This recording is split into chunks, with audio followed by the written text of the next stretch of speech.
Sobat, ketemu lagi dengan trending topik lugas, jelas, dan tuntas.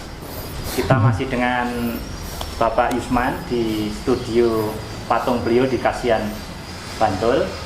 Tadi kita udah ngobrol banyak dengan Pak Yusman tentang masa kecil beliau di Pasaman, Sumatera Barat. Nah, kali ini di sesi ini kita akan mendengarkan cerita beliau tentang masa-masa beliau di sekolah menengah atas ya, Pak. Ya.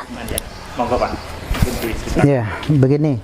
Mungkin tadi ada yang ketinggalan sedikit, tapi ini sejarah. Ketika saya di SMP, saya merasa saya tidak saya terbiasa diperhatikan guru. Ketika di SMP berubah semua pelajaran.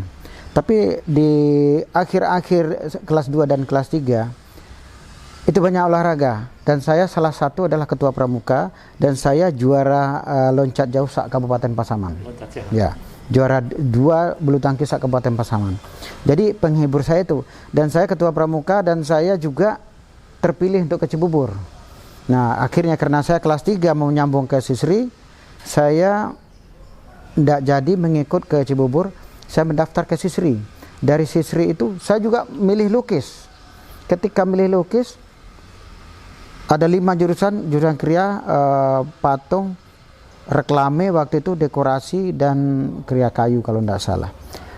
Saya karena nilainya semua sama, dimasukkan ke dekorasi. Sesudah 6 bulan di dekorasi, 6 bulan kelas 1A, saya dimasukkan ke dekorasi. Saya kan kecewa banget. Tidak sesuai keinginan. Tapi akhirnya karena saya dari kampung saya Pasaman ke Padang itu ada 200 kilo. Saya harus memikir lagi. Kalau saya mau berontak, saya protes, nanti saya tidak jadi kuliah, ingat orang tua lagi. Udahlah, saya terima apa adanya. Bukankah seniman itu kreativitas yang penting? Mau jurusan apa, kalau si anaknya tidak kreativitas ya sama saja. Dan ternyata di dekorasi juga ada melukis juga. Nah, akhirnya itu saya mantapkan di dekorasi. Udahlah, dekorasi itu istilahnya kan nyusun kursi, nyusun ini, menghias kan gitu. Nah, kita mau ke Jogja. Mau ke Jogja itu kita juga sama orang tua. Jogja tuh ribuan kilo, tidak ada sanak saudara, itu juga jadi problem. Tapi karena saya tuh suka memperhatikan kejadian-kejadian, kita melihat kejadian orang ini nanti jadi apa, sesudah jadi ini mau kemana. Kalau saya tidak ke Jogja, kalau saya tidak juara 1, saya tidak akan jadi petani lagi. Nah, itu pikiran saya. Akhirnya kita berkelompok berlima, kita bikin taman, itulah modal kita sampai ke Jogja. Di Yogyakarta kita tes 5 orang, kita dilatih sama Zulhelman, sekarang pembantu rektor 1, udah almarhum, Yatmon juga almarhum, Hendra Buana juga, Budi Wirman. Ketika kita udah melukis serangan, kantor pos, Borobudur semuanya, pas pengumuman nama saya nggak ada lagi dilukis. Saya nggak lulus lagi. Tapi ada teman saya bilang, dari Yul Henry, Yusman, kamu lulus di patung. Nah, ini perjalanan saya aneh gitu loh. Keinginannya lukis. Karena saya prestasi di lukis. Tapi kembali lagi ingat, kalau saya protes lagi ini udah ribuan kilo, ingat lagi orang tua. Udah saya terima, bukankah tadi kembali ingat kreativitas. Toh di patung juga bisa melukis. Nah, kita, dan paling banyak kita udah mulai nyari sendiri. Tahun 85, 86 tuh saya udah di Malioboro. Duduk. Terus ndak laku, ini gimana lagi? Lukis kartu nama, kartu lebaran. Tapi paling laris kartu lebaran saya sampai tahun 89. Itu lucunya itu. Nah, habis. Nah, saya mau belajar patung ini gimana caranya, karena Pak Edi Sunarso itu proyeknya ndak habis-habis. Nah, mulailah saya belajar sama Pak Kasman. Belajar pertama, patung saya dianggap ini kok nggak kayak gini, Isman. Jadi kalau bahasa Padang bersilapui, kumuh. Gitu loh. Nah, itu kan jadi patokan bagi saya. Oh iya, udah nanti gini aja. Nah, akhirnya mulai dari situ saya belajar. 86 saya belajar, 87 saya gaji saya di patung lebih besar dari dosen. Saya 200.000 seminggu tahun 87. Gaji dosen juga belum sampai sebulan berapa waktu itu.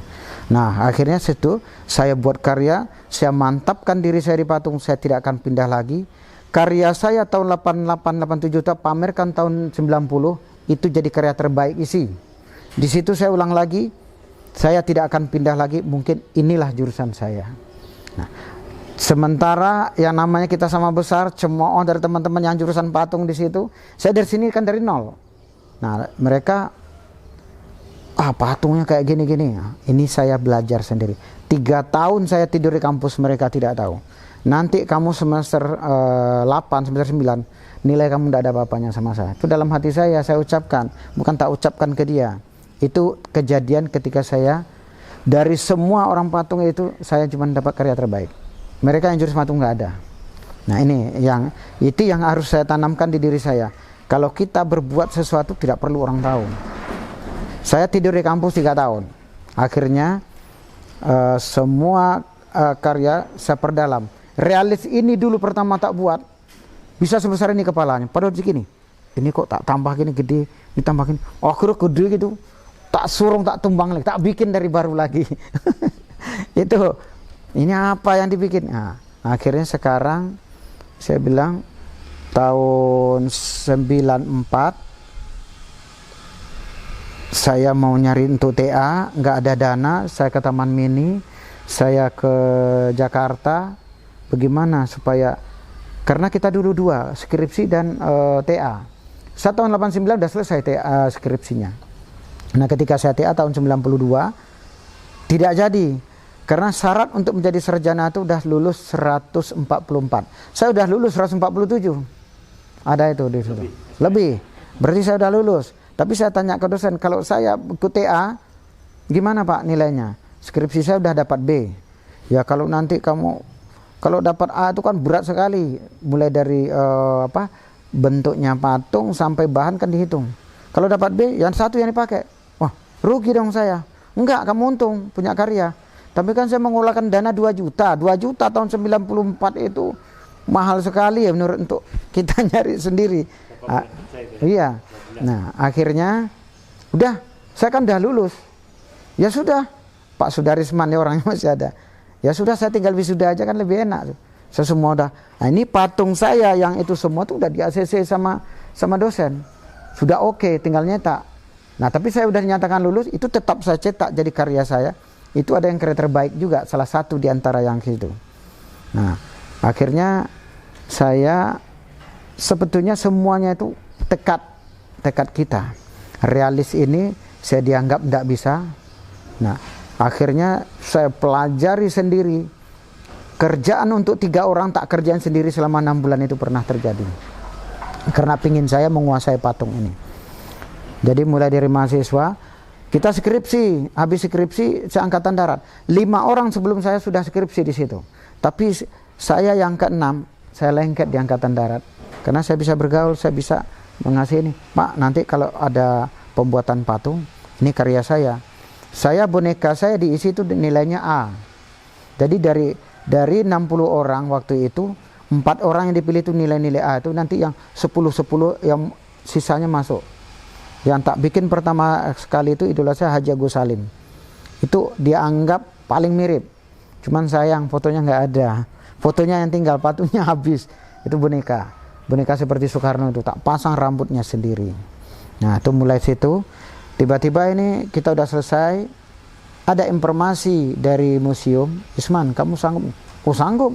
Museum Angkatan Darat Jogja. Jadi waktu itu Pak Sucipto, Letkol Sucipto. Nah beliau sekarang udah almarhum dua-duanya. Jadi itulah yang pertama sekali saya dapat informasi dari museum. Saya disuruh ke Jakarta.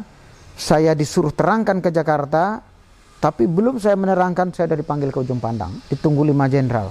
Itu saya yang kaget sekali. Ahmad Tahir masih hidup, Pangdam ini. Saya belum seniman. Akhirnya mereka bilang, ini Yusman yang ngerjakan, ini Yusman. Itu yang saya kaget. Itu sering ada di TV One itu. Selama kuliah juga dibiayai dari patung ternyata Pak ya? Betul. Dari jalan hidup. Ya. Oke, terima kasih Pak.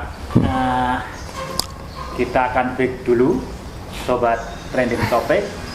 Tapi jangan lupa tetap stay tune di channel Trending Topic.